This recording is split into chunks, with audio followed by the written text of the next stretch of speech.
sou advogada, trabalho com direito ambiental e eu que cuido da lojinha do Observatório Sustentável, que nada mais é que um espaço para discutir meio ambiente, sustentabilidade. A gente acaba discutindo mais legislação, porque somos advogados, mas a ideia é, com o tempo, agregar outros assuntos que tragam também questões técnicas de sustentabilidade como um todo. E quero dar boas-vindas para vocês. Isso é importante, aliás, professores, 75% das pessoas que estão aqui hoje estão assistindo o primeiro webinar no Observatório Sustentável. Então, pode ser que nem todos nos conheçam, então eu vou refazer as apresentações do nosso palestrante. Olha, a Ivana está dizendo que é a primeira vez dela. Pessoal, o nosso formato aqui, a professora Bess caiu, mas já já ele volta. O nosso formato é bastante, como é que fala mesmo? É informal. Então, é um bate-papo, né, entre os professores Paulo de Bessa Antunes e o professor Thiago Zapater. Esse é o quarto tema que a gente vai tratar da nossa série de bate-papos. O tema de hoje é crimes ambientais. E é um formato que tem atraído bastante atenção, porque não fica aquela coisa monótona, né, de uma pessoa só fazendo um monólogo na frente da tela. Como vai funcionar? A gente tem 1h30, que vai durar o total do nosso encontro. Na primeira parte, os professores vão debater entre si sobre o tema de crimes ambientais, sempre com atenção, porque a gente tem metade do público formado por não advogados, né? Então, a ideia é sempre ter um pouco de didática para maneirar no juridiquês. O professor Bessa voltou, eu estava dizendo que temos 50% de advogados, 50% de não advogados, e uma maioria de 85% de meninas, mulheres, ou pessoas que se identificam com o sexo feminino, né? O direito ambiental é feminino. É verdade.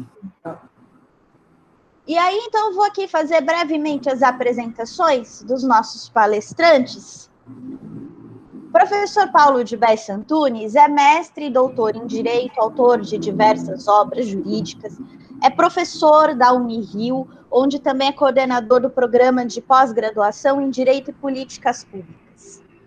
O professor Thiago Zapater também é mestre e doutor em Direito, é professor da PUC São Paulo, tanto dos cursos de graduação quanto dos cursos de pós-graduação, e também autor de diversos artigos jurídicos. Quem participa do nosso grupo de WhatsApp acaba recebendo sempre antes do webinar uma seleção de artigos, textos, vídeos que eles produzem e que tem relação com o tema. O Thiago não mandou dessa vez porque ele estava de férias e ignorou meu WhatsApp. Muito bem. Eu vi muito depois e ele estava em cima. Mas eu estava de férias. Mas se quiser mandar, depois a gente manda para o pessoal no e-mail depois do... Eu nem sei, tem alguma coisa, Thiago, de crimes ambientais? Você chegou a escrever? Eu vou ter que ver lá o arquivo. Muita coisa, né? E é isso, pessoal. Então, a gente vai ter um espaço para perguntas ao final, mas vocês podem ir se comunicando comigo e com o Felipe aqui pelo chat. A gente vai anotando as perguntas para fazê-las depois para os palestrantes, para os debatedores. Então, as recomendações de sempre, todo mundo mantendo os microfones desligados para a gente ter uma boa qualidade de áudio. E é isso. Eu acho importante falar desse tema, porque ele foi escolhido numa enquete lá no Instagram do Observatório Sustentável. Ele foi, de longe, o tema mais votado. Eu acho que mesmo para quem trabalha com direito ambiental, ou para quem trabalha com direito, né, o penal, o criminal sempre fascina, né? Pelo menos na faculdade é uma matéria muito gostosa de estudar. E quando a gente fala de crimes ambientais, então, ainda por cima, que, né, enfim, cronologicamente falando, em termos de legislação, não deixa de ser uma novidade jurídica, e a gente tem visto muitas ocorrências, né, que podem ser classificadas aí como crimes ambientais, né? Só fazer um parênteses, a gente sempre vai falar aqui em tese, né? Já que muitos dos casos que pode até chegar por meio de dúvidas e perguntas dos participantes, nem sempre esses casos foram julgados, né? Então, nessas situações, todo bom advogado sempre fala em tese, em respeito aí a aguardar uma sentença condenatória transitada em julgado para os envolvidos. E a gente tem visto muitas situações que trazem esse debate de crimes ambientais, tanto em decorrência de danos massivos ao meio ambiente ocasionados por empresas, tanto nas pequenas coisas quanto a desperdício de recursos naturais ou poluição no meio ambiente urbano, e com maior frequência e com maior repercussão nas redes sociais, a questão de maus tratos animais e tráfico de animais, que foi muito debatido aí por conta do episódio da cobra naja que foi encontrada lá no Distrito Federal. Esses são os nossos temas de fundo, que eu queria trazer só como provocação inicial para os professores começarem a falar, sem prejuízo aí de noções introdutórias de crimes ambientais. Quem quer começar? Professor Paulo? Tiago pode começar. Eu ia dizer que o professor Paulo pode começar sem problema. Bom, então tá. Bom, enfim, vamos lá, para não fazer uma desfeita.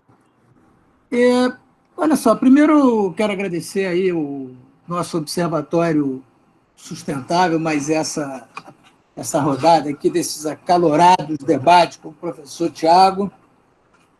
O bom é que a gente está aqui está online, então não chegamos ao pugilato, ficamos só no debate verbal, mas é brincadeira, a gente tem, de fato, feito aqui debates muito interessantes e muito cordiais e assim, com pontos de vista bem, até muitas vezes convergentes. Assim, essa história do crime ambiental é uma história curiosa, porque se a gente pegar assim, do ponto de vista sociológico, aquilo que se considera como um crime, que precisa ser definido por uma lei, que precisa ter essa lei precisa ser prévia a um determinado ato que contraria essa lei criminal, mas sociologicamente, quando a gente fala em crime, a gente está falando numa ofensa muito grave a valores que uma determinada sociedade tenha num determinado momento. Então, isso é um crime e criamos uma tradição que seria ou o encarceramento, que há uma tendência, vamos dizer, a tratar isso de uma forma um pouco não tão frequente, o encarceramento dos crimes, e se criasse chamadas penas alternativas e tudo mais. Então, em linhas gerais, seria isso crime, né? Que a gente poderia dizer um fato típico punível, né? Isso seria uma definição assim dessa de almanaque de crime. Agora, como a gente chega a estabelecer alguma coisa como um fato típico é que é o problema. E aí, quando a gente vai para essa questão de crime ambiental, esse é um caso muito curioso. Eu, por acaso, estou lendo um livro chamado Joias da Floresta, Antropologia do Tráfico de Animais. O autor chama-se Felipe Ferreira van der Velden. É um antropólogo, então ele pegou uma comunidade indígena, lá em Rondônia, e ele começou a analisar a incidência dos crimes ambientais e essa comunidade indígena. Porque se a gente lembrar, se a gente voltar ao passado, e aí ele dá um exemplo interessante, que quando foi criada a lei que hoje se chama Lei de Proteção à Fauna no Brasil, 1967, e essa lei, então, estabeleceu uma série de crimes, que seriam hoje que nós chamaríamos de crimes contra a fauna, né? Só que essas atividades, que foram criminalizadas de uma hora para outra, até a data da lei, eram atividades perfeitamente legais e com uma força econômica muito grande. Então, aí é interessante que eu não tinha essa informação, mas o Museu Geld, no Pará, tem uma biblioteca, tem uma série de teses de doutorado, dissertações de mestrado e tal, sobre esse fato, né? Sobre esse fato de coisas que eram rotineiramente praticadas por comunidades indígenas, comunidades ribeirinhas, etc., de repente passaram a ser crime. E não eram. E aí ele mostra, por exemplo, exportação de pele, e aí fotografia de índio com dente de onça, que hoje seria um crime, alguém tem um dente de onça, aquela arte plumária indígena, né, que também seria um crime, você arrancar as penas dos pássaros e tal, para fazer isso tudo. Então, esse aspecto da discussão eu achei muito interessante. E aí ele traz, esse autor ele traz um outro dado também curioso, que ele fala da Convenção CITES, que é a Convenção Internacional contra o Tráfico de Espécies Ameaçadas de Extinção, e o Brasil é signatário da convenção, e a Convenção CITES foi a primeira, vamos dizer, a primeira convenção ambiental moderna, com essa estrutura que existe hoje para as convenções de proteção do meio ambiente. Mas a Convenção CITES, que foi uma sugestão da IUCN, ela quando foi feita, assim, é claro que o problema já existia, esse problema de diminuição de diversidade biológica, mas, vamos dizer, ela teve um reflexo muito grande nos Estados Unidos, que naquela altura era o principal importador mundial de produtos da fauna. Aí tem de tudo. E se a gente analisar hoje, eu, inclusive, não sei se a Letícia chegou a fazer essa divulgação, mas eu fiz uma aula na Unirio, que está no meu canal lá do YouTube, sobre crimes ambientais, e principalmente voltado para o tráfico internacional de espécies. Nós vemos hoje, com relação à fauna, determinadas situações que são assim assustadoras. E aí sai daquele contexto cultural que eu tinha falado antes, dos índios e tal, sai inteiramente desse contexto cultural. Por exemplo, hoje é muito comum na África uma série de rinocerontes deixados agonizando porque tiraram os chifres do rinoceronte, e esses caçadores sequer matam os rinocerontes, só deixam o animal agonizando com o chifre retirado. Há um outro dado assim também completamente impressionante, que determinados animais hoje existem mais em criação para venda, para fins de extração de pele, etc., etc., do que no mundo natural. Não é? E alguns países têm criações de animais que sequer são nativos daqueles países, mas seriam animais silvestres, tão grande que chega a ser uma coisa assustadora. Há quem coloque o tráfico de animais, essa circulação ilícita de animais pelo mundo, como a terceira fonte de dinheiro ilegal que existe circulando por aí. Só perde para o tráfico de drogas e para o tráfico de armas. Né? Então, esse é um contexto geral, sendo que o principal, vamos dizer assim, os principais objetos desse tráfico são as aves. Né? As aves são os animais mais traficados no mundo. E aí também tem uma subespécie que seria, vamos dizer assim, até o tráfico de material genético, DNA. plantas, etc, etc, etc. Então, essa é mais ou menos a ideia geral aí. Quer dizer, agora, é lógico que eu estou dando um enfoque aqui nessa questão do crime ambiental, eu estou dando um enfoque mais para essa área de flora e fauna. Mas a nossa Lei 9.605, ela é rica. Então, nós temos, inclusive, nos chamados crimes contra a administração pública, nós temos 5, né, contra a administração ambiental, que incidem basicamente no licenciamento ambiental, que hoje se transformou, vamos dizer, numa atividade totalmente criminalizada, né? Porque qualquer espirro que se dê no licenciamento ambiental que não esteja exatamente dentro do que se entenda como um parâmetro pode virar um crime ambiental. É só esse aquecimento aí para a gente começar a rolar a bola e andar aí no nosso debate. Tiago? Obrigado, Letícia. E, de novo, agradecer o convite seu do Observatório, a participação do professor Paulo, a participação de todo mundo que está acompanhando, tem acompanhado a gente. Quando você passou o tema do webinar, né, crimes ambientais, que era o mais procurado pelo pessoal, fiquei animado, porque o pessoal queria mais um, mas ao mesmo tempo pensei, puxa, não é o meu tema favorito de direito ambiental. Você acompanha minhas aulas na PUC há um tempão, sabe, né? Eu acho que ele tem várias especificidades importantes, e no meu curso, pelo menos, o que eu busco fazer é destacar. Eu não sou professor de direito penal, sou professor de direito ambiental. Então, o que no direito ambiental é problemático quando a gente fala em direito penal?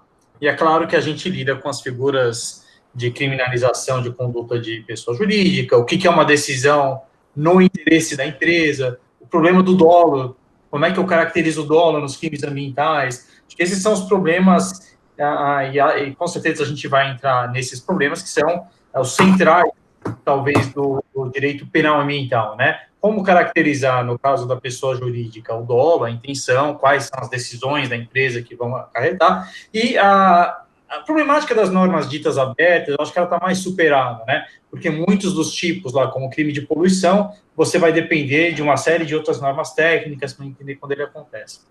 O que eu queria começar colocando, na verdade, o que talvez responda um pouco sobre a minha empolgação, talvez com o direito ambiental penal não seja tão grande, e eu devo explicar minha posição com uma desculpa ou uma confissão de que eu entrei na faculdade de Direito da PUC no ano em que a lei entrou em vigor, em 1998. E as discussões, elas se davam muito, eu lembro até hoje de um artigo que circulou lá para a gente do professor Miguel Reale, criticando a lei. Era um absurdo se falar em criminalização da conduta da pessoa jurídica, porque colidia com a teoria da vontade. E as críticas eram muito nesse sentido, muito técnicas, tá? E, de outro lado, se dizia que era a última ratio. Eu acho que esse debate, ele, em alguma medida, ele se transformou no debate técnico do que a gente falava, como caracterizar as decisões da empresa, mas eu vejo um outro ainda hoje, que é ele está bastante relacionado com o que o professor Paulo comentou. Primeiro, relativismo cultural do conceito de crime. O que é crime, o que não é crime, não é algo universal, não foi dado nos 10 mandamentos, embora tenha certa polidência lá, é algo que muda, depende da legislação positivada. E, inclusive, vai ter nuances culturais. Eu não vou considerar igualmente uma conduta, e a lei tem até essas exceções, né? Mas ele mostra para a gente que aquilo que a gente considera grave, que deve ser criminalizado hoje, nem sempre é assim em todas as sociedades. Acho que esse é um aspecto para considerar. O segundo aspecto que eu vejo como um problema, talvez, do direito penal como um todo, é uma relação... O direito penal talvez seja o mais sobrecarregado dos ramos do direito em relação às expectativas que a sociedade tem dele.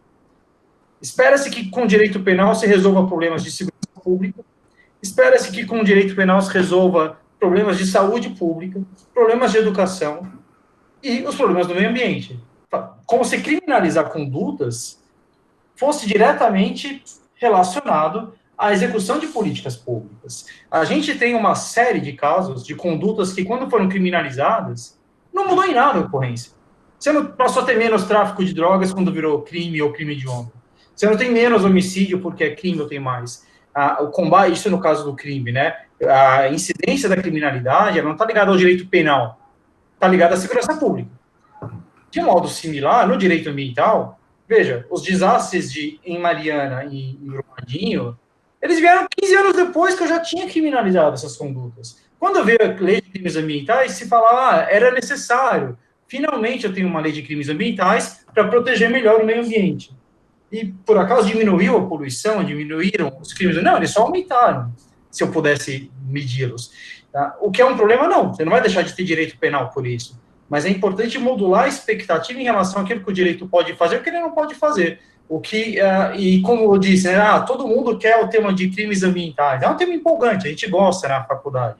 Mas na faculdade, eu lembro que a gente gostava pelo aspecto sangrento e humano do direito penal.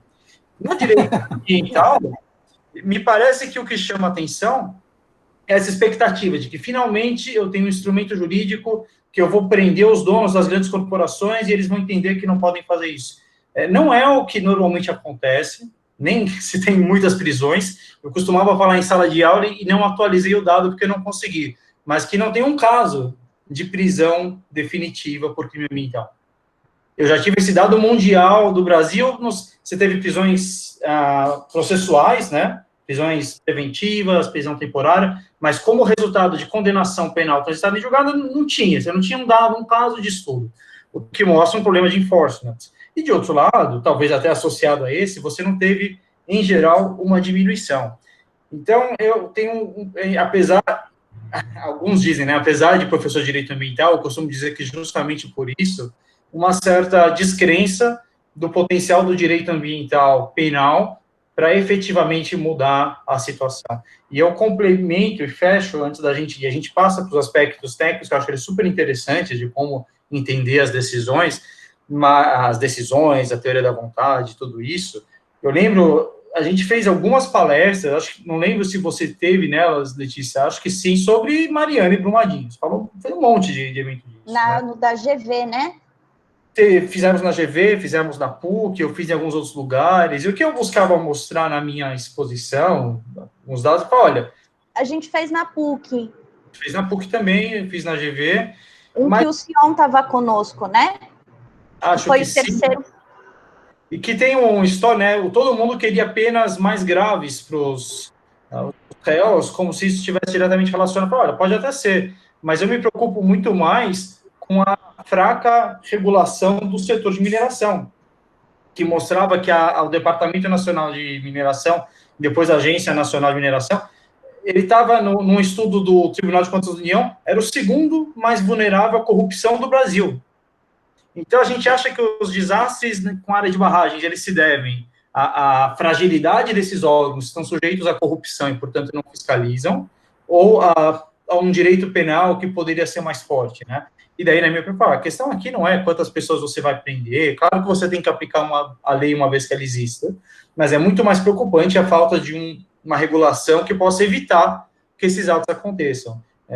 Até porque, justamente, quando você tem uma pessoa jurídica, né, que vai estar no centro das decisões, é super difícil. Você veja, a Lava Jato lidou com isso um montão, né? Ela acabou chegando por outras vias nas pessoas, mas você tem um diretor, você tem uma estrutura corporativa que, ainda que você fale, vou prender todo mundo, as pessoas que às vezes estão sujeitas ao direito penal não têm o poder de intervir nas decisões.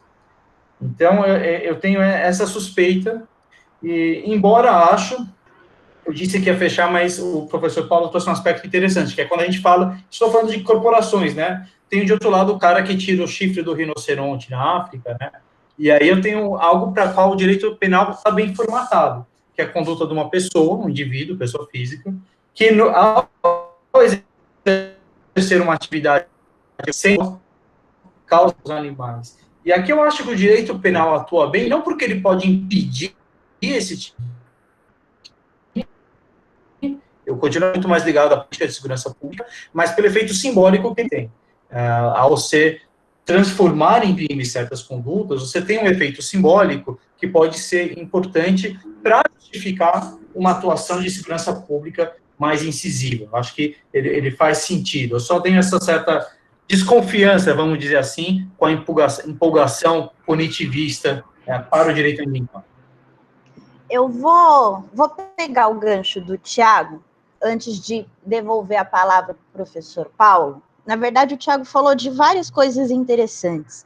Eu vou pegar o gancho de uma delas, que é essa pretensão punitivista das pessoas. Tem até a Natalita aqui falando no chat, que ela está fazendo o TCC dela, e ela quer falar sobre políticas públicas, né, em termos daquilo que o Estado pode fazer, e ela está falando que ela está desanimada com o que pode ser feito pelo direito ambiental.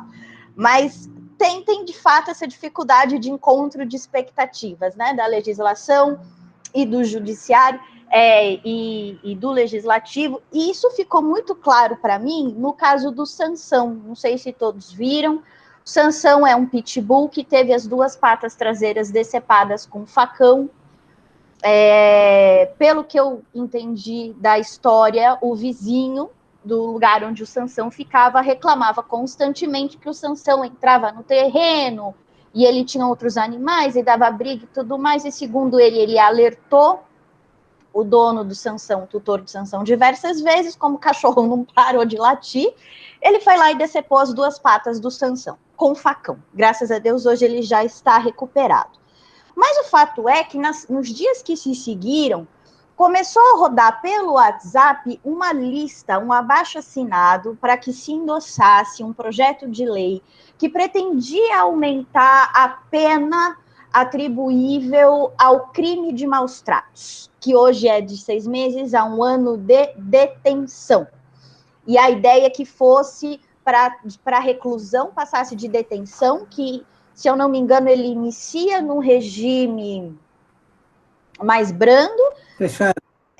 E depois passa de detenção para reclusão de 2 a 4 anos.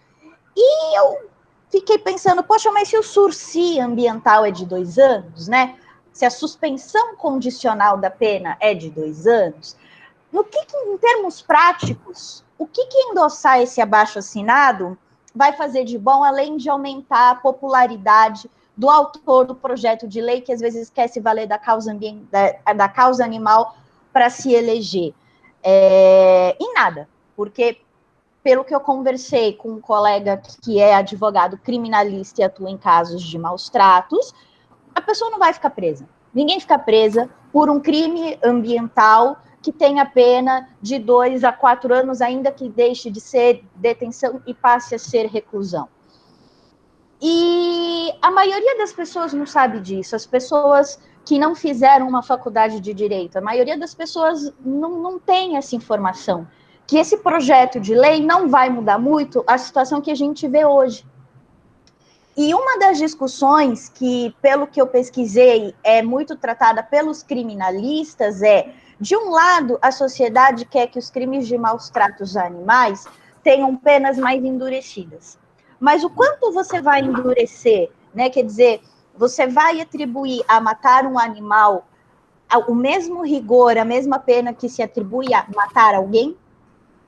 Eu tenho a minha resposta. Pensando no meu cachorro, eu tenho a minha resposta. Mas, em termos jurídicos, existe um conflito, né?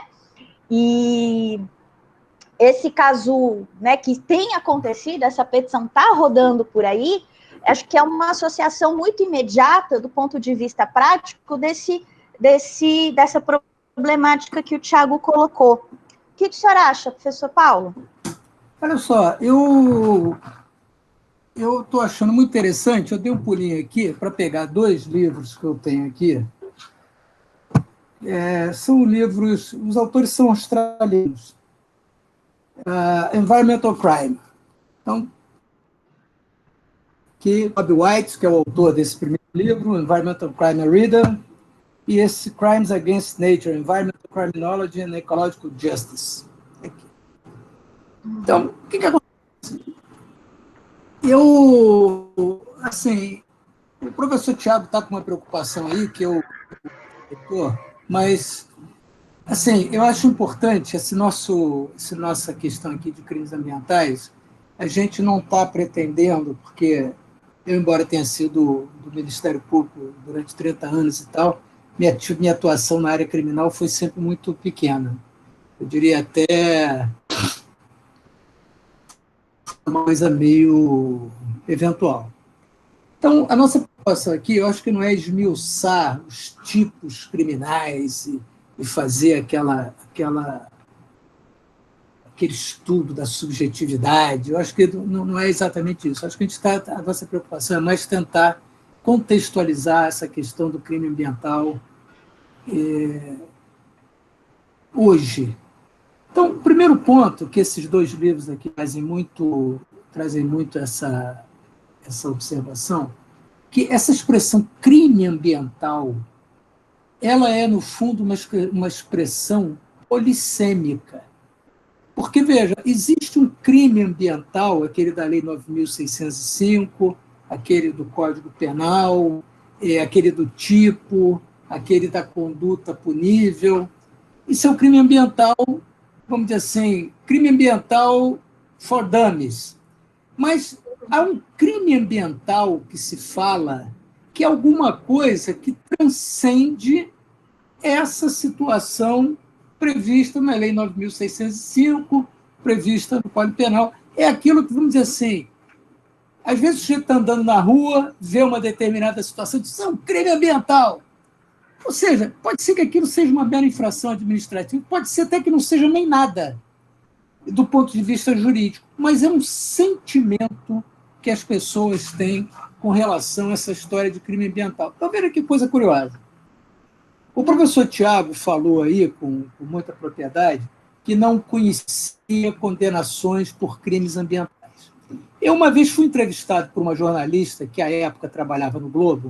O primeiro nome dela era Dandara. Me fugiu o segundo nome dela. Mas a Dandara, que era uma jornalista muito inteligente, muito furona, ela está fazendo uma pesquisa exatamente por conta de condenações de crimes ambientais. Então, isso foi publicado no Globo. Tá? Se alguém botar Dandara, que é o nome da autora, e crimes ambientais e tal, vai aparecer a reportagem.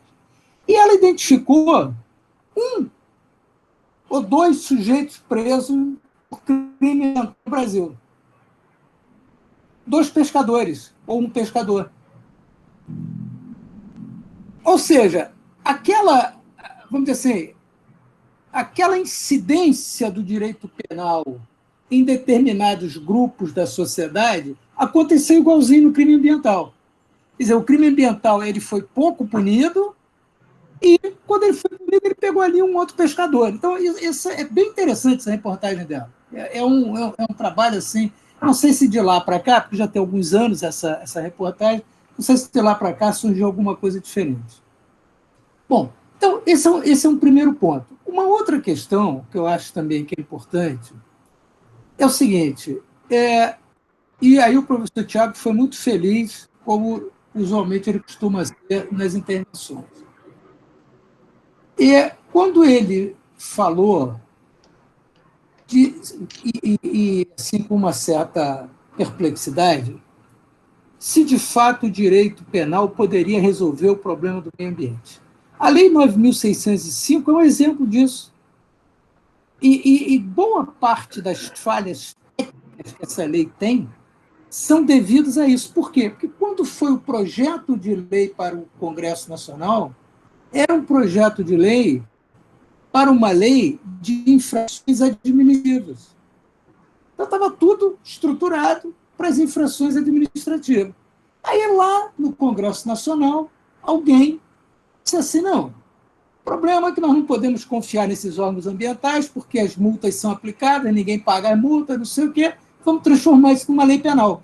Então, o que aconteceu nesse caso? Aconteceu a mesma coisa, ou se buscou fazer a mesma coisa que se fez com o direito tributário. O que foi? Usar o juiz criminal para cobrar multa. No caso do direito tributário, isso aí é uma coisa clara, tanto que se você paga o tributo antes do oferecimento da denúncia, está tudo certo. O problema encerrou. Então, essa é uma outra questão, né? Até que ponto, de fato, o direito penal pode resolver os problemas? E aí, se a gente for para um lado, e há uma diferença, do meu ponto de vista, fundamental O caso que foi falado, por exemplo, Mariana e Brumadinho, não é nenhum segredo, não estamos aqui cometendo nenhuma inconfidência. Esses fatos, esses dois casos foram gravíssimos, existem apurações que estão sendo procedidas aí com a necessidade que precisa, mas a apuração criminal ela difere da apuração do acidente tecnológico. Porque quando eu tenho um acidente tecnológico, o que eu busco? Eu busco saber o que de fato aconteceu para, através de protocolos, procedimentos, etc., evitar que aconteça outro. O que a apuração penal, criminal, o que ela busca? Ela busca descobrir um culpado e meter alguém na cadeia. E veja, quando você mistura essas duas coisas, o que acontece? A apuração tecnológica ela fica prejudicada, porque ninguém vai fazer um full disclosure de situações que foram criminalizadas. Então, esse é um problema real dessa vamos dizer assim, dessa ultracriminalização. Isso aconteceu algo semelhante com os acidentes aeronáuticos, até que a lei disse o seguinte: primeiro faz a apuração do acidente aeronáutico e depois faz a apuração criminal. Porque isso, o que a gente estava vendo aí? Era um delegado de polícia começando a fazer perícia em avião, não sei o quê. Com todo respeito, nós não temos nada contra delegado de polícia, e temos, inclusive, amigos e tal, mas um perito da Polícia Federal, por mais capaz que ele seja, ele não tem uma estrutura, uma formação para apurar um acidente aeronáutico. Então, isso precisa entregar para quem é especializado nessa área. Então, eu acho que esse é um problema que nós temos nessa questão do crime. Alguns lugares, e o professor Tiago também foi muito feliz quando ele colocou alguns pontos, quando ele disse assim, não, mas tem o problema da subjetividade. De fato, porque até hoje nós entendemos que o direito penal democrático é um direito penal baseado na subjetividade. A nossa formação cultural ela não aceita o direito penal com responsabilidade objetiva. Mas, no Japão, quando houve lá determinados derramamentos de óleo e tal no mar, eles tentaram criar uma responsabilidade objetiva, não deu certo. O único lugar que eu conheço que tem responsabilidade penal objetiva é a Venezuela. Se você pegar a lei venezuelana, você vai ver a responsabilidade penal objetiva. Então, a questão é, você vai objetivar a responsabilidade ambiental, penal, ou não? Isto vai além do direito ambiental. Isso vai além do direito ambiental.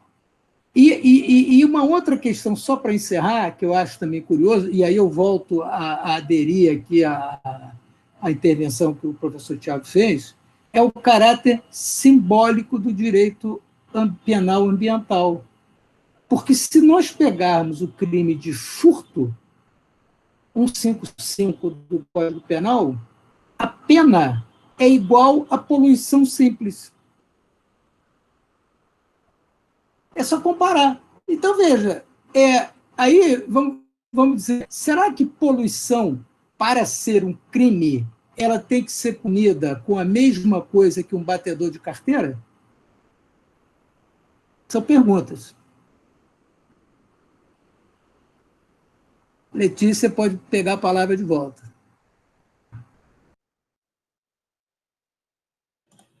Você está no mudo, Letícia. Oi, agora vocês me ouvem. Eu achei muito interessante o que o professor Bessa falou, que, de fato, a ideia aqui do nosso bate-papo não é comentar a Lei 9605, né? Não é passar tipo por tipo de crime ambiental, mas acho que realmente dá esse contexto, trazer problemáticas da aplicação da lei penal ambiental e refletir sobre essas hipóteses de cabimento. Tem muito a ser falado, né? O Tiago, na primeira fala dele, trouxe várias contribuições, né? Então, tem a questão da subjetividade, tem a questão da pessoa jurídica, tem a questão da eficácia. Mas, para a gente ir uma coisa por vez, eu vou seguir aqui pelos últimos comentários do professor Bessa, que é justamente o direito penal como última ratio, né?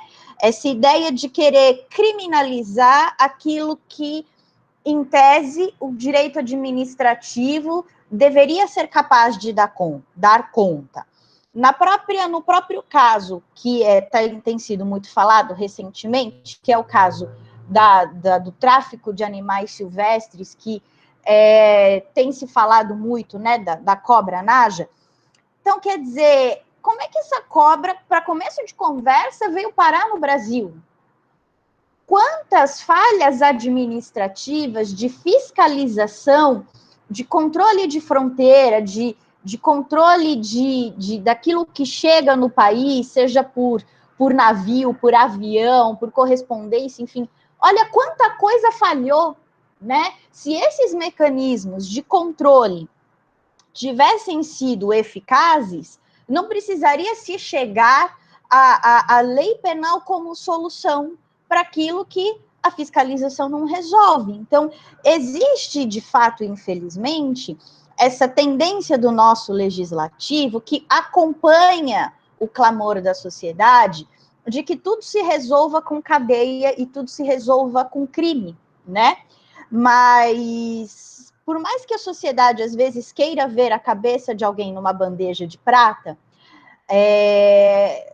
para evitar que novas situações criminosas ocorram, o ideal, acho que é justamente apostar na fiscalização, na atuação dos órgãos ambientais. E aí, agora, eu devolvo a palavra... Você me permite só uma interrupção um segundo? Claro. Assim, porque aí eu não consegui resistir aqui. Aqui no nosso país, não somos os únicos, mas certamente estamos na liderança disso. A gente acha que se resolve o problema no Brasil de duas formas: criando uma lei e uma comissão. Criou uma comissão, criou uma lei, o problema está resolvido. Não? É verdade. Tiago? Obrigado, Letícia. Eu fui lá, aqui na minha estante, até para, entrando no seu tema, na sua colocação no nosso tema, fazer uma indicação de leitura também. Isso aqui é um clássico do... Não sei se dá para ver, do Marcelo Neves. Não, lê o título que eu digito. É a constitucionalização simbólica. É um trabalho final lá na esteira aí da Constituição de 88, que o Marcelo Neves fez lá na Alemanha, e virou um clássico aí de um ramo do constitucionalismo, e depois ele foi expandindo, né, legislação simbólica e tal. E uma das coisas que ele aponta, né, sobre essa função simbólica da penalização, o direito administrativo não dá conta, então eu vou para a legislação penal. E justamente um dos temas que o Marcelo Neves aborda é que a legislação simbólica serve de álibi para o Estado. No caso aqui do livro, ele fala, eu coloco na Constituição para dizer que eu fiz o máximo possível, transformei em direito fundamental. E isso vale bastante para o direito penal também. Olha, eu transformei em crime, o que mais você quer de mim? O Estado, fiz minha parte, eu transformei em crime. E isso, na verdade, serve como um álibi para que o Estado não tenha que fazer mais nada e posterga a necessidade de solução do problema. Então, eu achei interessante, né, para tráfico de animais silvestres. Poxa, como é que a cobra chegou aqui no Brasil? Faz sentido, mas veja, a cocaína chega no Brasil, drogas são proibidas há um tempão. Tive recentemente, ano passado, na verdade... Mas aí é porque o PCC é mais eficiente que o Estado, né? Isso o crime, pelo menos, é organizado, né? Eu estive lá na Amazônia, e final do ano passado, e falava com um guia lá na área do Rio Negro, né? Bem perto de Manaus, tem uns hotéis lá para fazer turismo. Ele falou que a quantidade de droga que entra pelo rio é imensa. Eu não tinha a menor ideia disso, né? Falou, ainda não dá para fiscalizar, o rio é muito grande, o pessoal vem de barcos de outros países, e você tem barcos enormes passando tonelada de droga lá. E é crime hediondo o tráfico de drogas, né? Então, claro que como que a cobra naja chegou aqui chega um monte de coisa. Claro que a gente tem que pensar em políticas de fronteira, segurança, etc., mas não é o transformar em crime ou não. Então, acho que isso, mas você notou bem, quando o direito administrativo não dá conta, eu acho que um outro caso análogo, mas com nuances interessantes para a gente, é o da Boate Kiss, de anos atrás, lá no Sul.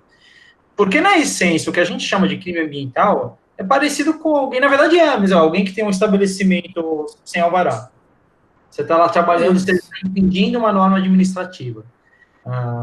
Pode até ser criminalizado em algum sentido, sinceramente, eu não sei se caracterizaria o crime de perigo? Oi? Crime de perigo? Não, o crime de atuar sem licença ambiental da 9605. É crime de perigo, acho que caracteriza, não? É mais específico da 9605, entendeu? Mas Tiago, desculpa interromper, mas eu acho que você agora você pegou um ponto importante. Porque o que acontece? Se a gente, por curiosidade, entrar no Código Penal francês, por exemplo, você vai encontrar lá meia dúzia de crimes ambientais. Se você for na legislação portuguesa, você vai encontrar meia dúzia de crimes ambientais. No caso anglo-saxônico, é um pouco diferente, porque aquela noção que eles têm do ilícito administrativo é bem diferente da nossa. Então, mas no modelo nosso romano, são meia dúzia de crimes ambientais. A Lei 9.605, se a gente considerar parágrafo, inciso e tal, deve ter pelo menos uns 70 crimes diferentes. Então, veja, também essa hipercriminalização, ela é um espetáculo, porque ela é a porta para você não fazer nada. Porque você criou tantos crimes, tantas coisas, que nada mais é crime. Então, na verdade, o que você tem? Quer dizer, o que você tem hoje como o que serve essa estrutura, por exemplo, daqueles 5 crimes contra a administração ambiental? Aqueles 5 crimes contra a administração ambiental, na prática, eles servem para obrigar, vamos dizer assim, primeiro para retardar os procedimentos de licenciamento ambiental, porque a maioria dos servidores não se arrisca a assinar uma licença ambiental hoje, e eu, se fosse eles também, com todo respeito, teria muita dificuldade de assinar licença ambiental, porque basta um determinado servidor de um outro órgão do Estado discordar da interpretação da licença ambiental que o agente licenciador está dando, para ele estar respondendo processo criminal. Então, enfim, era só para pegar esse teu gancho aí, e veja, a Boate Kiss foi horroroso? Foi péssimo. O fim da picada, tem que prender aquelas pessoas todas. Agora, eu não sei se aquilo é um crime ambiental. Eu acho que está longe de ser um crime ambiental e faltar licença ambiental e assim, né? Não, perfeito, professor. Na verdade, o ponto que eu queria fazer era exatamente esse, né? Onde era capaz do cara ser preso pela falta de alvará, mas não pelas 200 mortes, pela dificuldade de caracterizar o perigo lá, e você tem uma criminalização lá sem sentido. E até para concluir esse ponto, Letícia, que eu acho importante, até para o nosso debate, é tema do... Posso falar do nosso livro, Letícia, de Direito Animal? Claro! Não é segredo, né? Bom, a gente está organizando um livro que deve ser... Agora você já falou. Um livro que deve ser até o final do ano. O professor Paulo contribuiu com artigo também, o professor Paulo Afonso, várias pessoas, sobre direito animal. E a gente justamente estava lidando no livro com a distinção entre o que é a proteção da fauna e o que é a proteção dos animais, como ramos diferentes. E quando a gente está falando de tráfico de espécies, né, e se deve ser criminalizado ou não, eu entendo que tráfico de espécies e crimes contra a fauna em geral, né, a perspectiva conservacionista, seria ou não um crime ambiental. E, nesse sentido, eu acho que pode ser um exagero e pouco útil criminalizar. De outro lado, maus tratos de animais, eu acho que é uma conduta ou um bem jurídico bastante diferente aí. E que, onde pode fazer sentido, sim, seja porque são crimes que estão ligados à impunidade, seja porque você tem e aqui eu não sei se a comparação é perfeita, mas o problema é de visibilidade, né? Então, assim como eu falo, por que feminicídio eu vou chamar de feminicídio? Não é homicídio do mesmo jeito? Não, é um crime que acontece por motivos diferentes, é um crime que acontece praticado por pessoas diferentes, e que se você não tiver uma designação específica, você não sabe quantos acontecem, você não tem condição de fazer uma política pública para isso. Só é uma parte das razões, né?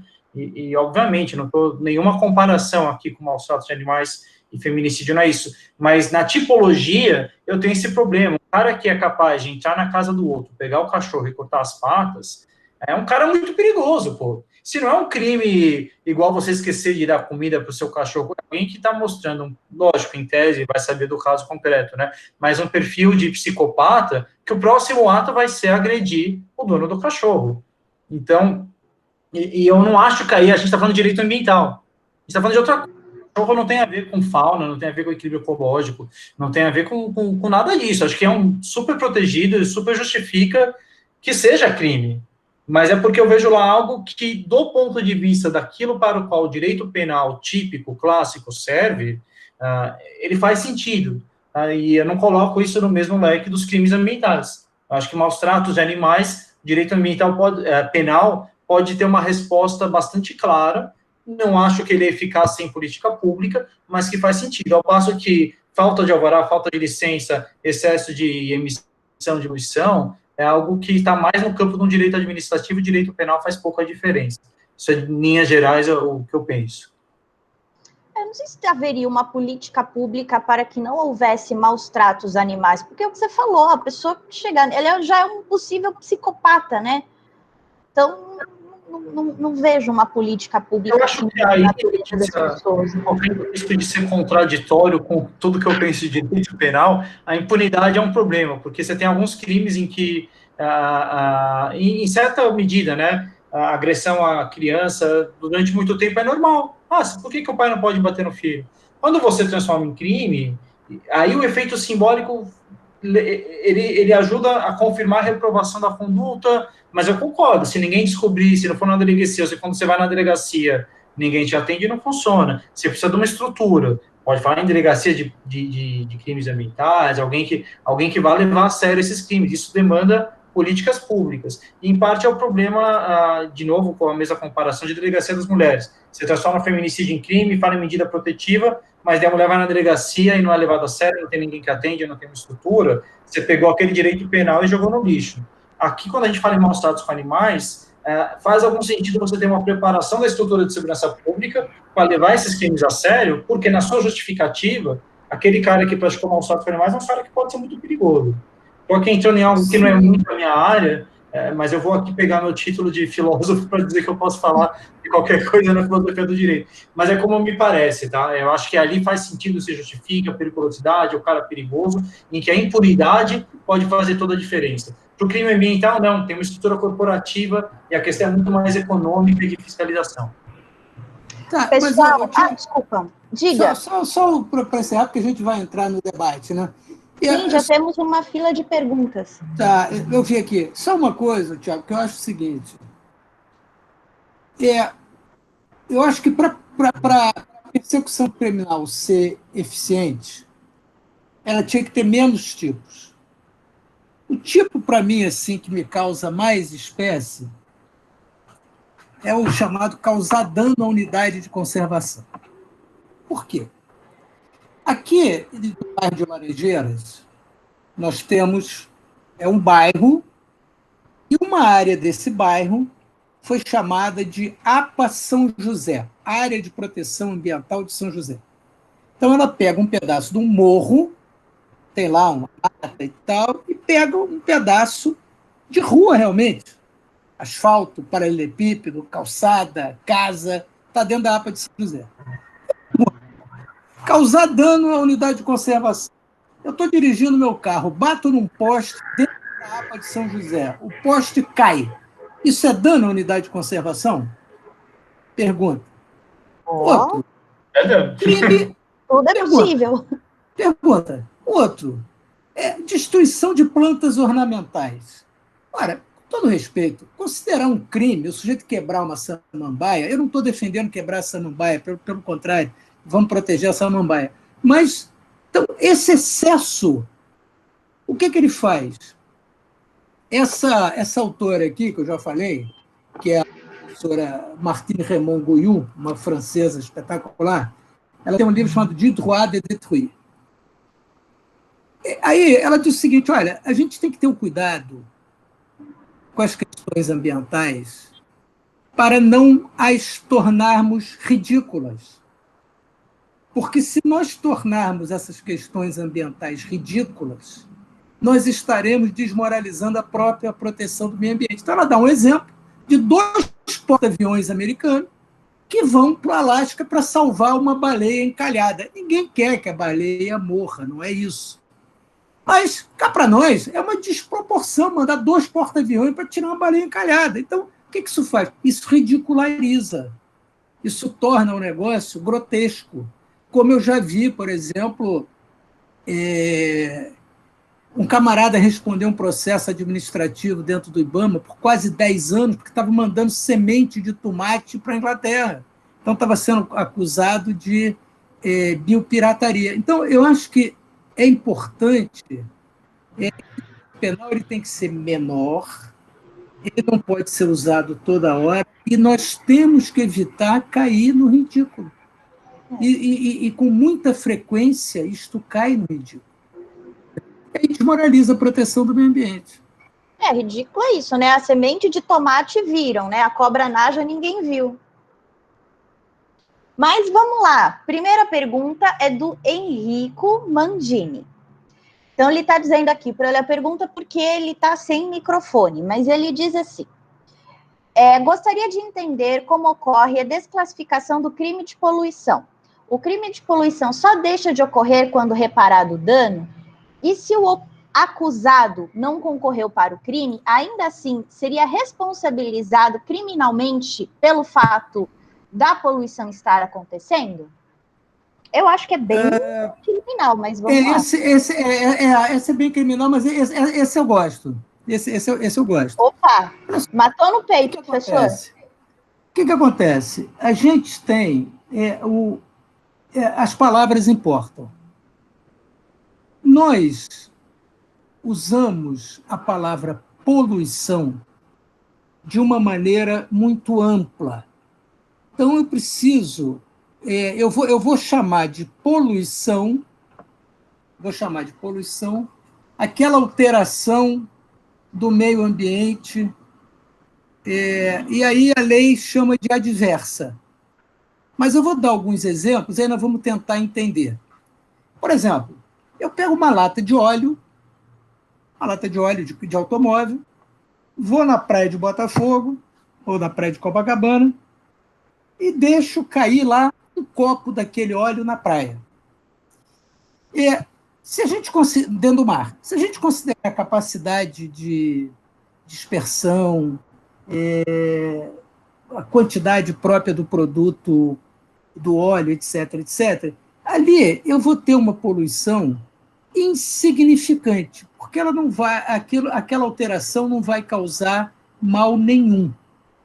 Então, veja, quando a gente está na escola, está fazendo aula de química, fórmula da água, H2O. Essa água, H2O, não existe. Essa água não existe. Essa água é uma água, vamos dizer, de aula. Porque se a gente pegar uma garrafa de água mineral, o que a gente vai ver ali? Uma série de outros parâmetros que estão ali indicados, mas aquela água é uma água potável. Mas se, por exemplo, eu ultrapassar ali o magnésio ou botar uma quantidade estúpida de magnésio, aquela água pode deixar de ser uma água boa e passar a fazer doença. Então, aí é uma questão de quantidade. Né? Então, a poluição é necessariamente uma questão de quantidade. Então, eu tenho essa poluição insignificante, é aquele meu copinho que eu virei lá no meio do Oceano Atlântico, ele é insignificante, para o direito ele não quer dizer nada. Eu posso ter uma poluição administrativa, que é ultrapassar padrões que foram administrativamente fixados, e eu posso ter uma poluição criminal. O que define uma poluição criminal? O que define uma poluição criminal é em níveis tais que sejam capazes de gerar mortandade, dano à saúde, paralisar abastecimento de água, etc, etc, etc. Então, a questão da quantidade é fundamental, os tais níveis tais. Como é que eu sei quais são os níveis tais? Eu só tenho uma forma: perícia. Eu preciso fazer um laudo pericial. Ah, professor, mas acontece que o policial da Delegacia do Meio Ambiente tirou uma foto da poluição da água. Isso não é uma perícia, porque isso não prova que aquele nível era suficiente para causar o mal de alguém. Mostra que é um lugar feio. Há uma poluição visual? Há, mas a poluição visual não é crime. Então, o parâmetro é este, né? Então, você tem que ter necessariamente uma perícia, até porque a poluição é um crime que deixa vestígio. Há um caso muito curioso do estado de São Paulo, que não é propriamente de poluição crime, mas é muito interessante. Um belo dia, a CETESB, o governo de São Paulo, baixou um decreto sobre poluição atmosférica. E aí, num determinado momento, disse o seguinte: então, ela pode ser medida pela escala Ringelmann, não sei o quê, etc., por um servidor autorizado que fosse identificar pelo cheiro, ou seja, o cheirador oficial, o nariz oficial. Esse decreto foi julgado inconstitucional. Porque, veja, se tem cheiro, é porque tem produto químico além daquilo que seria razoável. Se tem produto químico além do que é razoável, há como fazer uma medição técnica. Se a CETESB tem ou não tem condição de fazer isso, é um problema que a CETESB tem que resolver no seu manual. Isso foi declarado inconstitucional. Então, aí, e essa é uma outra questão também dos crimes ambientais, a informação técnica é fundamental.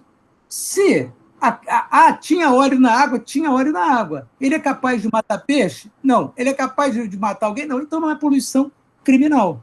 Pode ser, no máximo, uma poluição administrativa. Quem falou que peixe enxerga a mancha de óleo mesmo? Foi uma algum gênio desse. Foi alguém quando virou aquele navio com óleo lá no Nordeste? Isso, não foi o secretário de pesca do governo federal, um brilhante. Que o peixe não é burro? Que o peixe enxerga a mancha de óleo? Cientista brilhante. Bem servidos. Próxima pergunta é do professor Carlos Sérgio Gurgel. Ele diz assim: Carlos, você está aí? Você quer fazer a sua pergunta no microfone? Fica à vontade. Olá, boa tarde, tudo bem? Boa tarde. Estão me ouvindo bem? Sim, pode seguir. Pronto. Não, o questionamento que eu fiz aqui em relação à eficácia da lei de crimes ambientais, se os professores aí pode ficar à vontade, tanto o professor Tiago, né, o professor Paulo Antunes, ou então a professora Letícia, para responder. Que mudanças legislativas vocês consideram que seriam necessárias para que essa lei de crimes ambientais, especialmente no tocante à parte criminal, ela pudesse se tornar mais efetiva?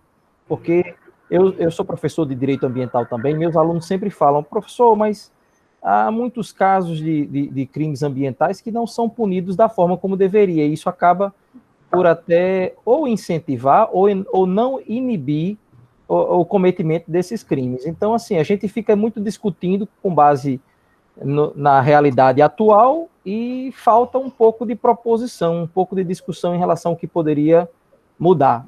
O questionamento é esse, eu agradeço e parabéns pela live. Obrigada, professor. Dos dois, quem quiser responder, ou se os dois quiserem responder, fiquem à vontade. Bom, obrigado pela pergunta, primeiro, professor, e pela participação também.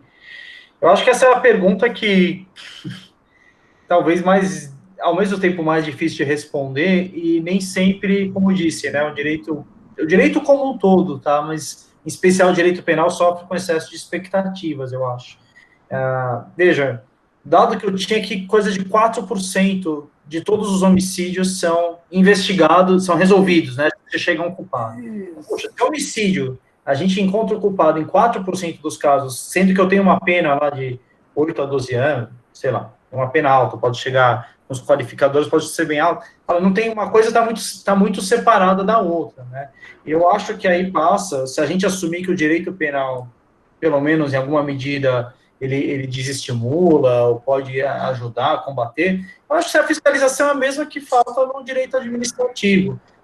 Eu não sei o que funciona, mas eu sei o que não funciona. Então, acho que desmontar o IBAMA e a estrutura de fiscalização, você diminui bastante as chances de descobrir que um crime ambiental aconteceu e chegar nos culpados.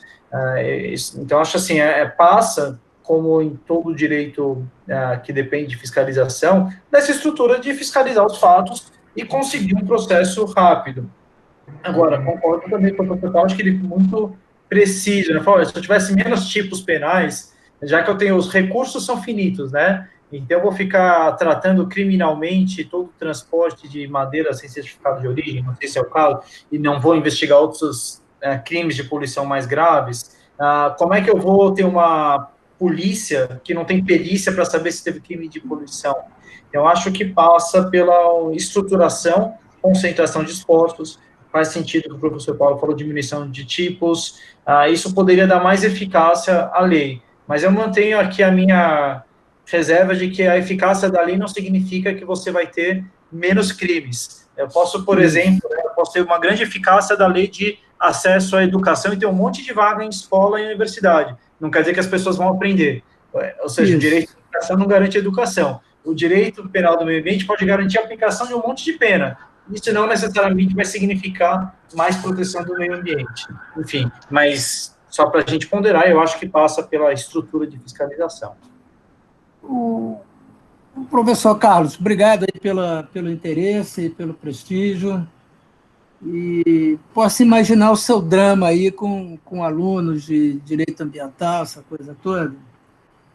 Mas eu acho assim, essa indignação dos alunos, ela é boa, ela é importante, porque são jovens e tal, e é importante que esses jovens estejam indignados. Então, esse é o papel deles. A gente que já está um pouquinho mais rodado, a gente já não pode ter, vamos dizer, a gente tem que tentar resolver o problema de uma maneira mais pragmática, mais objetiva. Mas nós vamos encontrar muitas dificuldades. Primeiro, por uma coisa chamada corporativismo no Brasil. Porque, por exemplo, nos Estados Unidos, eu não acho que os Estados Unidos sejam um modelo para tudo, mas como essa história de meio ambiente começou lá, a gente tem que olhar muito para o que eles fazem, até para ver o que deu errado e o que deu certo. Nos Estados Unidos, a EPA, que seria o IBAMA deles, ela pode levar o infrator de um crime ambiental a um tribunal. Ela leva o cara ao tribunal. Ela não precisa procurar um DA para levar o cara ao tribunal. Ela tem os promotores da própria EPA para levar o cara ao tribunal. O Código Florestal antigo, que foi revogado, ele tinha aquelas famosas contravenções do Código Penal, que era um processo mais rápido, e aquilo podia acontecer, que era o que eles chamam na França de processo verbal. Então, veja, perguntando, será que nessas infrações ambientais menores, a própria Procuradoria do IBAMA não poderia oferecer a denúncia criminal? É uma pergunta. É uma questão. Não, mas aí a titularidade da ação penal é do Ministério Público, aí entra o corporativismo, nós não estamos pensando em resolver o problema, nós estamos pensando nas corporações, cada uma querendo garantir o seu espaço. Né? É uma pergunta que eu estou colocando aqui. A outra questão, e a gente aí precisa também ser muito objetivo, vamos ver o seguinte, alguns lugares existem delegacias próprias de meio ambiente. Alguns lugares têm isso. A maioria não tem. Se a gente pegar uma situação como Angra dos Reis, por exemplo, aqui no estado, que é um lugar que tem muitas ilhas, há um tráfico de droga violento, você deve ter visto até uma live que os caras estavam fazendo um pagode e tal, e daqui a pouco a polícia entrou no meio do pagode, uma confusão. Tá vendo? Aquele Angra dos Reis. É um tráfico de drogas enorme, é uma confusão danada.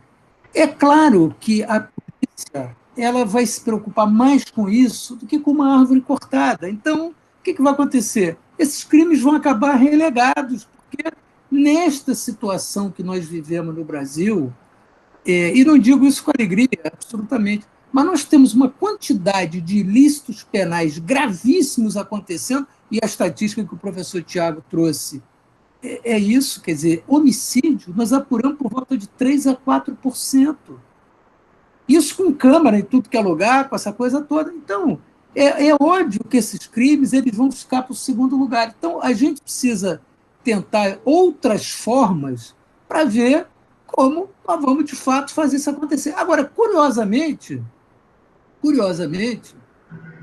o crime ambiental ele tem um efeito muito forte, principalmente nas grandes corporações, na imagem. Então, por exemplo, mesmo sabendo que a maioria dos penas são penas que permitem suspensão condicional, etc., etc., etc., os diretores das grandes corporações morrem de medo de crime ambiental. Isso é uma constatação que eu já fiz. Então, nesse aspecto, ele mais ou menos exerce um pouco essa função, mas também é simbólica, porque o cara não quer passar o dissabor, de ser processado, essa coisa toda, mas se chegar ao fim, a jurisprudência, por exemplo, que é o caso famoso da Petrobras, do Rastum, é uma decisão do ministro Gilmar Mendes, ela disse, olha, em grandes cadeias corporativas, não havendo um vínculo direto entre a ponta e o presidente da empresa, eu não posso imputar responsabilidade. Então, há uma decisão da ministra Rosa Weber, que é curiosa nesse ponto, o que ela fez? Ela retirou a pessoa física, porque antes a gente tinha aquela história da dupla imputação, você tinha que imputar a pessoa física e a pessoa jurídica, ela retirou a pessoa física e prosseguiu só com a pessoa criminal. Então, o que vai acontecer na prática com a pessoa jurídica? Na prática, o que vai acontecer? Nós vamos transformar o juízo criminal em cobrança de multas administrativas, porque a multa criminal vai se superar a multa administrativa. E veja que, num caso objetivo, só para encerrar, a nossa Lei 9.605, no meu modo de ver, ela retrocedeu no que diz respeito à separação da responsabilidade civil, penal e administrativa. Tanto que você pode subtrair da reparação civil o que foi pago como reparação criminal. Então, o que acontece? Nós fomos para antes do Código Napoleão, que separou, nós voltamos. Né? Por quê? É uma lei mal feita. Ela foi para lá com uma ideia e saiu outra. Tá certo. Tiago, você quer responder? Não, acho que já respondi. Então tá. A próxima pergunta é da Lúcia. Lúcia, você quer ligar seu microfone e fazer sua pergunta ou você prefere que eu leia?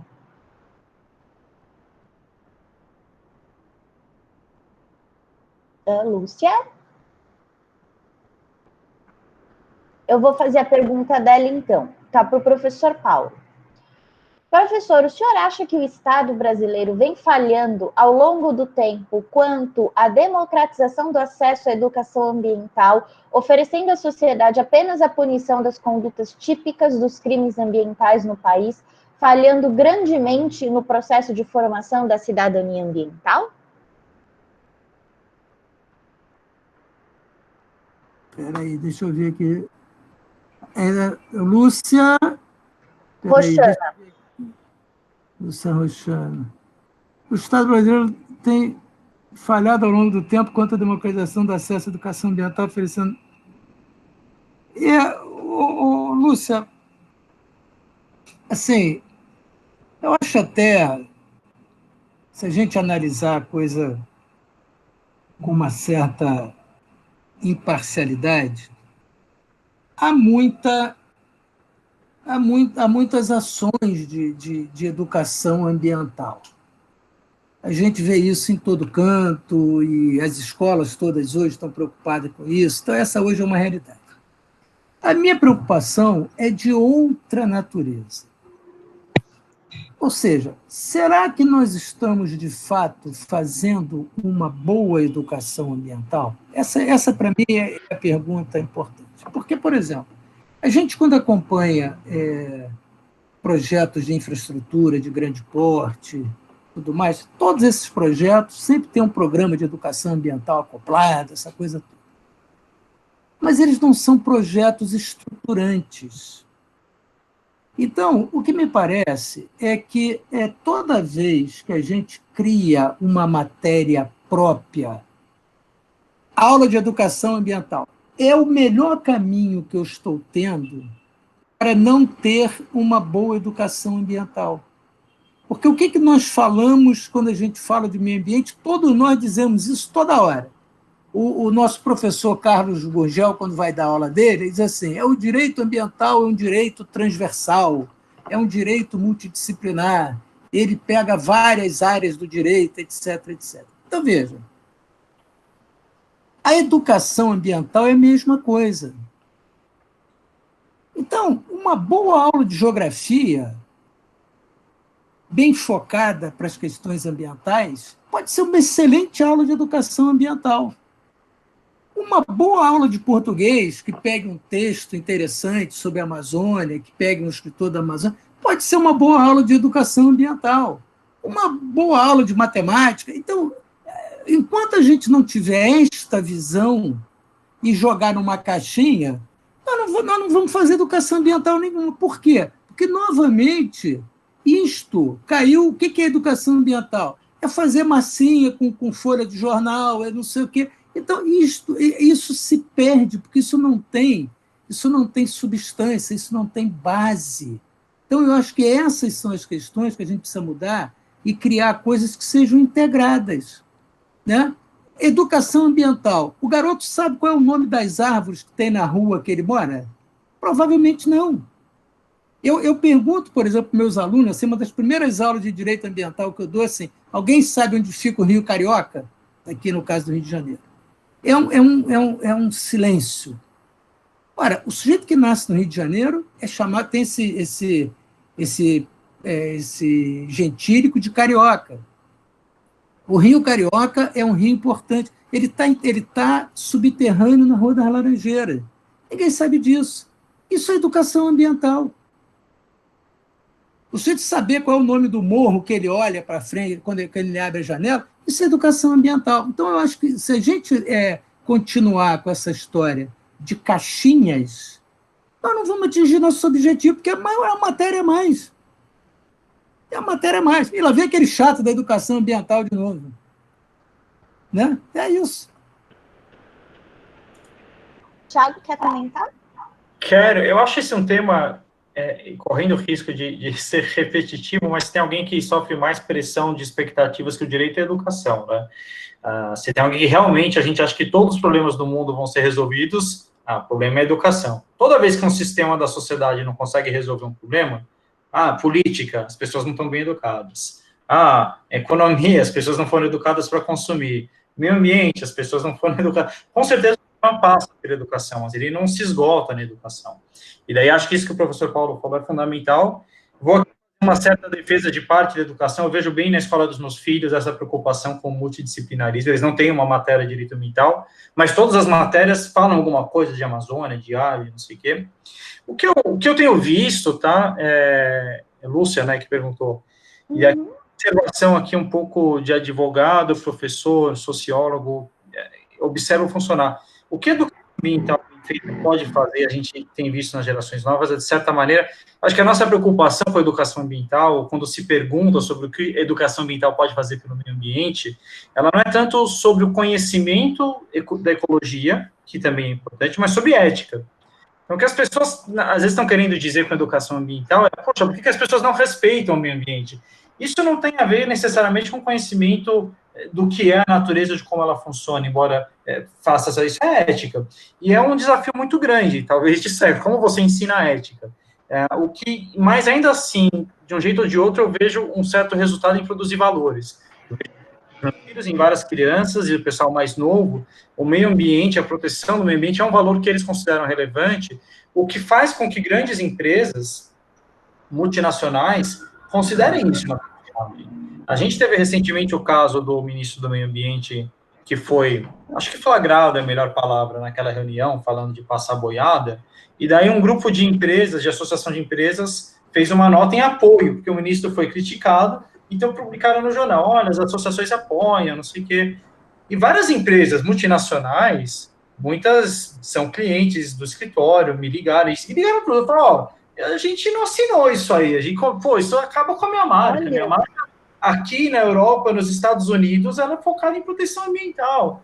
E buscaram lá, fizeram uma outra divulgação depois. Quer dizer, isso é uma preocupação. Por que é uma preocupação? Né? Desde os anos 80, lá com o Sting e tal, isso já estava mais hoje, né? Acho que a gente vê muito mais nas empresas, mas é só discurso. Mas é um discurso que gera valor para a marca e impõe certas condutas e certas cobranças. Então, nesse sentido, eu me entusiasmo com a educação ambiental, quando ela consegue colocar valor no meio ambiente, fazer com que os consumidores cobrem isso das marcas que eles vão atrás. Isso pode produzir um certo tipo de resultado. O conhecimento do meio ambiente, eu acho que é importante para dar substância para esse valor, senão ele vira só discurso. Mas eu também não me engano que a grande parte das empresas que causaram danos ambientais eram gerenciadas por pessoas que tinham pleno conhecimento do dano ambiental que elas estão causando. Os danos causados em barragens, em outros lugares, não vem por falta de conhecimento do que eles deveriam fazer. Vem por falta de ética, e uma ética empresarial que é apoiada no fato de que ninguém se importa com isso, meu consumidor não se importa com isso, a minha marca não depende disso. E nesse sentido, eu acho que a gente pode ter um bom futuro ainda capitalista nesse sentido, né, se aproveitar desse mecanismo do capitalismo, que é a marca que, para se diferenciar de outras marcas, que na verdade faz coisas iguais, tem que pegar um valor abstrato, e pega o meio ambiente. E isso pode ter um resultado bom. E tenho visto, assim, nas crianças de modo geral. Talvez não geografia. Esse professor Paulo tá a Lúcia está dizendo aqui que a colocação dela foi em relação à educação ambiental como valor intrínseco nas ações do Estado, focada no acesso da sociedade às informações relevantes, e não como uma disciplina de escola. Tá, Lúcia, talvez eu não tenha entendido, mas o que eu acho é o seguinte, Estado nenhum tem interesse em dar informação nenhuma para ninguém. Ele dá porque existe uma norma, porque tem que se cobrar e tudo mais. Então, eu acho que esse é um ponto aí importante. E eu já falei também, e reafirmo o meu ponto de vista, enquanto nós não tivermos órgãos de controle ambiental organizados mais ou menos como agências, com uma certa independência da diretoria, mandato, etc., não quer dizer que isso vai resolver tudo, mas isso talvez possa diminuir algumas coisas. Nós teremos muita dificuldade em ter questões objetivas. Por quê? Porque, infelizmente, uma licença ambiental hoje é um ativo.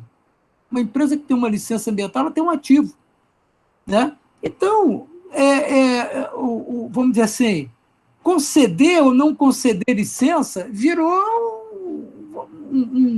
vamos dizer assim, uma carta política a você colocar isso tudo. Então, assim, fica mais difícil. Pessoal, eu vou avançar nas perguntas para a gente não passar muito do horário. A próxima pergunta é a da Kelly. Kelly, você quer ligar o microfone e fazer sua pergunta? Será que ela está aí ainda? Eu vou ler aqui. Sobre a quantidade. Professor Paulo, acho que ela está fazendo referência àquela fala dos limites tais, ou em quantidades tais do crime de poluição, né? ela fala aqui, sobre a quantidade que seja significativa a causar mal ao meio ambiente, poderia-se utilizar o princípio da insignificância?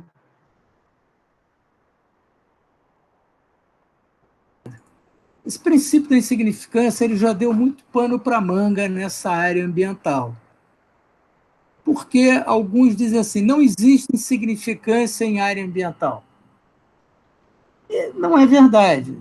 Quer dizer, o que acontece? Nós, vamos dizer assim, o direito ambiental, esse pensamento ambientalista, ele foi criado no que essa autora francesa aqui, essa Martine Reymond-Guyot, que é genial, eu recomendo a quem puder comprar esse livro, é o que ela chama de grandes medos.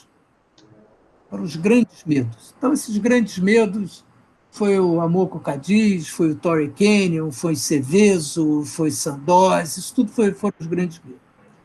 E nós acabamos achando que qualquer questão ambiental era necessariamente uma questão grande. Mas não, o corte de uma árvore assim, do ponto de vista da tutela penal, não é uma coisa muito grande. Então, a jurisprudência acabou aceitando a insignificância também para o dano ambiental. Mas veja, aí essa é a dificuldade do meio ambiente. Porque, vamos dizer assim, o cara matar, eu sou contra, mas o cara matar sei lá, um pardal pode ser considerado insignificante. Mas se cada um de nós mata um pardal, nós matamos 2 milhões de pardal e acabaram os pardais. Estas são as contradições das questões ambientais. A lei de crimes ambientais, por exemplo, ela admite que, devido à condição cultural, devido à condição econômica, você possa isentar de pena. Mas existe um crime lá que chama-se matar, ou maltratar, ou prender animais ameaçados de extinção. O cidadão que matou aquele animal, ele é, vamos dizer, uma pessoa modesta, com dificuldade, estaria enquadrado naquela isenção de pena. Mas ele matou o último macho de 4 onças, sendo que 3 eram fêmeas. Ou seja, aquela espécie vai acabar.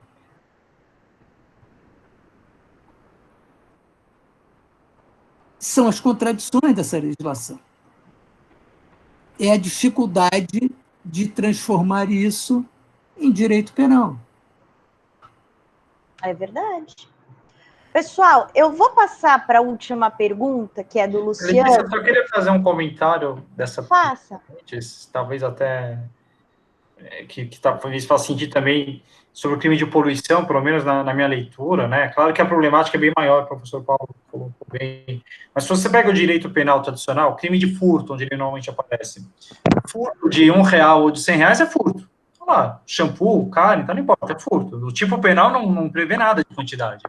E com base no princípio da insignificância, o judiciário fala, às vezes afasta. No caso da poluição, da maneira que eu vejo, não houve poluição, porque ela só é, o tipo só existe se forem quantidades tais que possam causar dano à saúde humana, etc.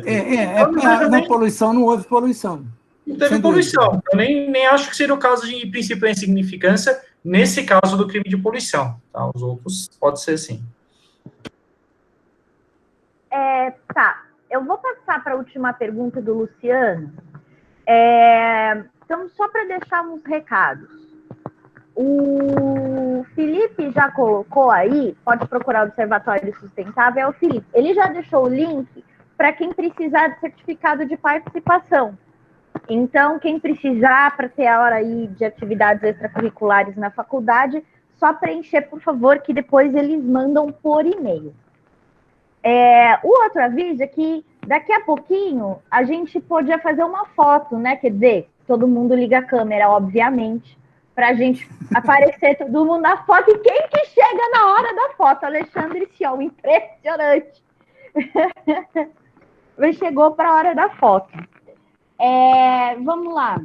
Luciano, você quer abrir o microfone e ler a sua pergunta? Estão me ouvindo? Sim. Boa tarde a todos. prazer, agradeço muito a oportunidade. E a pergunta, primeiramente, eu queria falar o seguinte, conforme eu comentei anteriormente, há quem diga que a lei de crimes ambientais penaliza com a pena de morte, né, pessoas jurídicas, né, por decretar a suspensão total de atividades. E a minha pergunta, né, é um comentário que desdobra numa pergunta. É o seguinte, um proprietário rural, ele deixa embalagem de agrotóxico na lavoura. E a lei de agrotóxico, ela é super rígida, né? E o juiz absolve por entender, por acreditar, né? Por, assim, entender mesmo. Não ter certeza que dentro da embalagem era agrotóxico que continha, que havia, né? E absolveu tanto o proprietário rural quanto os empregados. Isso não é passível de abrir um precedente?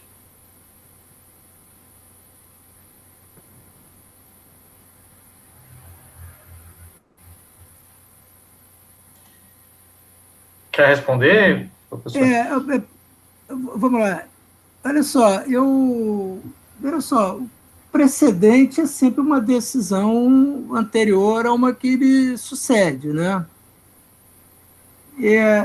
Assim, se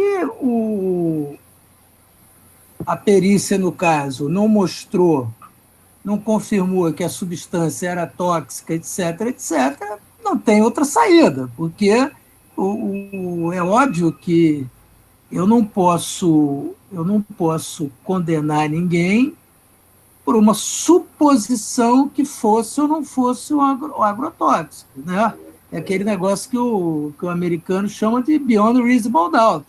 Se eu tenho dúvida se aquela substância de fato era nociva e o crime, em tese, não dar destinação adequada a uma embalagem de uma substância nociva, eu não posso condenar esse sujeito.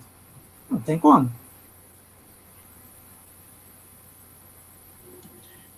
Eu acho que em todo caso, assim, que ele é decidido com base nas provas, né, e dificilmente gera, ou deveria gerar um precedente, porque em cada caso os fatos, são os fatos que definem o que é o caso. Se o juiz, naquele caso, verificou que não tinha substância, acho que a saída era exatamente essa mesmo, eu não vejo com tanta preocupação. Mas, assim, de novo, né, eu tenho âmbito administrativo, eu tenho âmbito civil que podem ser mais rígidos. Eu acho que o direito penal, como um todo, ele tem por objetivo delimitar a atuação do Estado na persecução penal, né? Então, se não estão lá presentes todos os requisitos, a saída realmente é essa, né? Não vejo razão para flexibilizar com medo de que seja um precedente em outro caso, porque se em outro caso não ficar aprovado, a saída também, pelo menos na minha visão, é realmente você não condenar. No caso é porque a própria destinação incorreta, né, das embalagens já configuraria crime, né? Mas, olha só, Sandra, a dificuldade que a gente tem num momento como esse, de discutir caso concreto, que nós não temos os dados e tal, então há muita dificuldade de discutir caso concreto. Mas veja, se é destinação de embalagem de produto tóxico e está comprovado que o produto não é tóxico, esse crime também continua sem existir. Agora, nós voltamos àquele ponto que eu tinha aqui conversado antes. Nós temos uma quantidade tão grande de crimes que fica difícil essa situação, né? O Código Penal poderia tranquilamente tratar de situações semelhantes, mas não temos essa realidade, não é? Agora, uma parte que eu me lembrei e não gostaria de deixar sem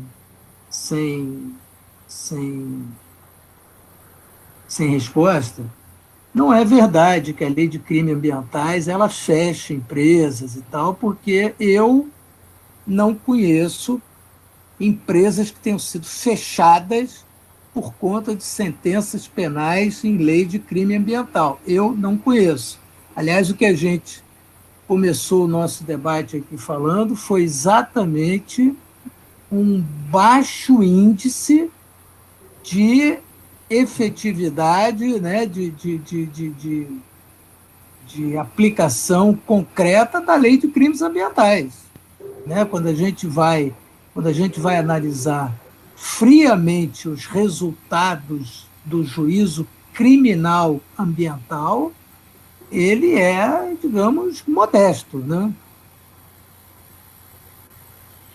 Eu acho que só complementando, Luciano, eu vi aqui sua pergunta, li aquela mais no detalhe e entendi. Você está falando, na medida em que o crime não dá destinação para embalagem de agrotóxico, e o juiz entendeu que aquela era uma embalagem de agrotóxico, como é possível que ele tenha absolvido? Mas eu entendo também aqui, de novo, a gente sempre vê o caso concreto, é difícil. Se você tem, e aqui é um excesso de punição, talvez, porque se por hábito as embalagens são reutilizadas com outras coisas que não agrotóxico, e possivelmente a tese, no caso, era uma embalagem de agrotóxico, mas que se utilizava para carregar outra coisa, então não houve nenhum perigo concreto lá, pode ser algo viável, mas, de novo, é difícil a gente discutir o caso específico. Mas lendo aqui, pensando no tipo, acho que, e talvez também o juiz considerando isso, né, será que até não é bom um precedente desse? A gente vai prender o cara que não causou nenhum dano concreto, deu uma destinação para embalagem vazia, mas que na verdade carregava outra coisa, né? Era terra, não era agrotóxico. Aí, Thiago, nós voltamos àquela outra questão, porque veja, com um monte de assassinato, dessa situação toda, aí vai ser o cara que deixou a embalagem de agrotóxico ali que vai para a cadeia? São perguntas. Né? No caso, eu era um advogado e fiquei muito surpreso, né? Porque a lei ela é muito fechada, né? E até tentei jogar para... Mas você era advogado do rapaz? Você era advogado da pessoa? Sim. Então está de parabéns, conseguiu a absolvição do seu cliente, fez o seu trabalho, ótimo. Sim, também acho. Sim. Mas é porque foi uma surpresa muito grande pela rigidez da lei, sabe? Sim. Estava tentando entender, porque a própria destinação inadequada já é o crime, né? Mas eu gosto de pensar que o advogado faz diferença. Luciano, mas voltando ao que a gente tinha falado aqui no começo, o que acontece? O crime tem que corresponder também a um sentimento social de que aquele ato é um ato ilícito em alto grau, que ele é um ato com alta reprovabilidade social. Então, será que naquela comunidade este ato é um ato de alta reprovabilidade social? Talvez não seja. Mas o bom é que você ganhou a causa, vamos em frente. Sim. Olha só. Pessoal, estamos chegando no final. Estou vendo o pessoal ligando a câmera aí para aparecer na nossa foto /print do nosso evento. Foto /print. A ideia do Felipe aqui é para todo mundo aparecer sorrindo. A gente não sabe que hora ele vai fazer o print, mas todo mundo segura o sorriso aí. Enquanto isso, eu vou dando últimos avisos.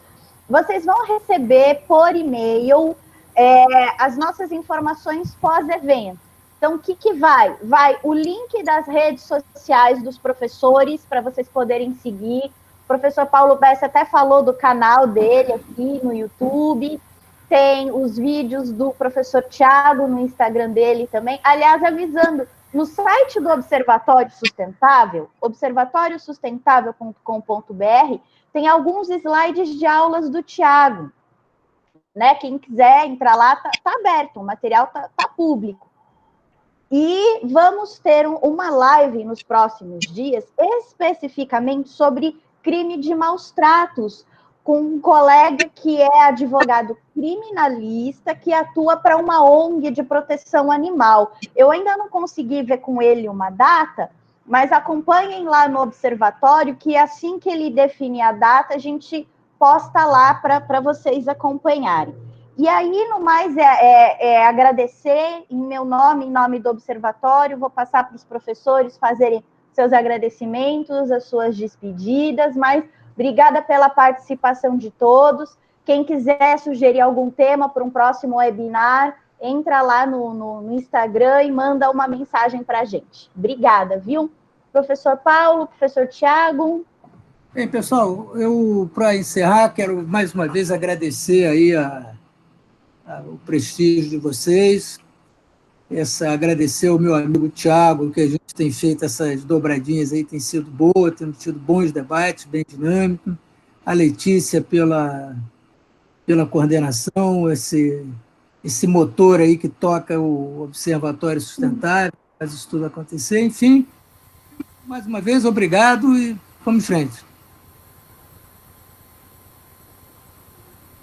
Isso aí, obrigado. Queria também agradecer por vocês que estão aqui desde o começo, com a gente acompanhando. É bom saber que tem bastante gente que se interessa pelo tema, participa, né?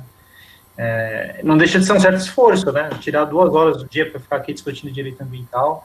Eu acho que só isso já mostra interesse e faz a gente se sentir prestigiado. E aí, todos os elogios também para a Letícia e o Observatório Sustentável, que fez a organização, divulgação, montou o tema, o formato, que pessoalmente eu gosto, acho que é mais dinâmico de outras webinars e lives que a gente vê e gosto de participar.